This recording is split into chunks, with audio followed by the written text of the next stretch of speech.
Hey there. So now we're going to introduce object discrimination. Now, object discrimination, while it might seem that we're discriminating against an object, it's actually teaching the dog that this word means this object. So what we're going to start with, since we just did upside down settle for nail trims, I thought maybe a nail trimmers or clippers might work really well. If you want, you can do the same with any object. You can also use a book to get the dog to understand the word book. But for now, for this class, we're going to be working on two different objects. So for today, let's start with clipper or book, whichever one you want to use, and then the next week, find any other object. Generally speaking, we're not going to use a toy because your dog will want to get the toy and play with it, and we just want them right now to touch it either with their nose or their paw. Captain knows touch with his nose, so we're going to get him to target to these clippers with his nose. And again, if you want to use a book this week, that's totally fine. So, if you guys remember touch, we learned it back in Basic Manners 1. Imagine, sorry buddy, I know I have a handful of food.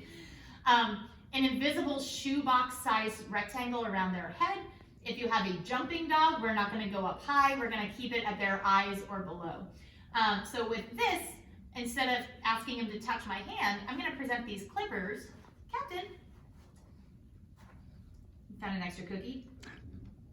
Yes. Yes. So he knows touch. For some dogs, they might be like, what is that thing, and not go near it, and that's okay. You can actually ask them for touch while you're holding the object. Touch. Yes. And then move your hand back. Touch. Not that hand. Yes, good boy. Once they're feeling pretty confident with that, I'm going to call this clipper. Captain, clipper, yes. Oh, I dropped it. You found it. And I also noticed that you're not like shoving it in his face either. Correct, I'm keeping it away so he has the choice to move towards it. I don't want to be like, clipper, touch it, because that's really uncomfortable for the dog. They also can't see very well with things right directly in front of their face. Captain, clippers.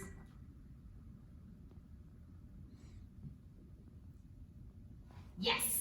So you notice I didn't repeat it. He's looking at a handful of food. To get it, he has to move away from it and touch these clippers. The handle's falling off. Sorry, Diane. Clippers. Yes. Clippers. Yes. Now I'm going to remove my hand. Clippers. I'm going to wait him out. No. Yes, good boy. Ready? Clippers. Yes. So I'm slowly moving them down and starting to take my hand out of the equation. I don't want him to think that he only touches things if my hands are involved. Captain, clippers.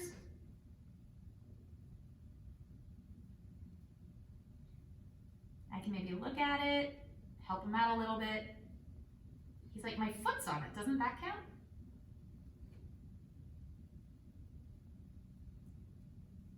Clipper.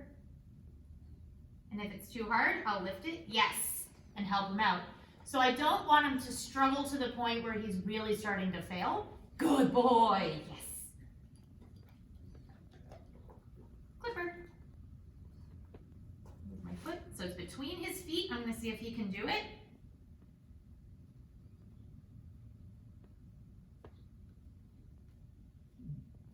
Whining. What do you think, buddy? Yeah, touch, clipper. It's like, where's your hand? And that happens with a lot of you guys too at home. And this is going to be the hardest part, just kind of waiting them out.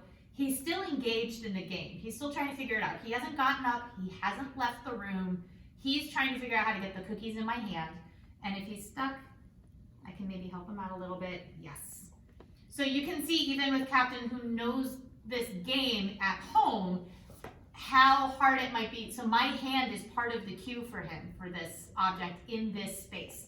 When you guys are at home and you're doing this, they might acclimate to this really fast. Yes, but then when you come to the training center in a couple of weeks, you might notice that they forget what the word clipper is, or that they have to touch it, yes, without your hand present. Clippers. Yes, good boy. Maybe if I lift it up. Captain, clippers. Yes! I'll take, sorry, Trisha McConnell. Like, he scratched your book. Captain, I think you gotta read that book. Clippers, yes. So why don't you guys work on that? You're just gonna pick one object this week. As they get better, you can throw it, Cap, clippers, and see if he can walk over and touch. Oh, it's right here. Yes, good boy. I'm gonna jackpot that. 3 or 4 or 5 cookies. That was really hard, so I have them away from me. So as they get better, you can start moving those things further and further away, so that way they really understand, oh, I go and I touch that. It can be with their foot. Yes, good boy. Good boy. Captain, clippers.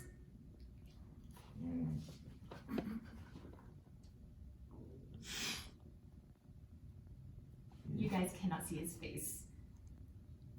Hounds, man. This is really hard. Captain, clippers. Nope. Yes, good boy. So this kind of targeting behavior takes a ton of patience and waiting them out, knowing when to ask, knowing when to let them work it out on their own.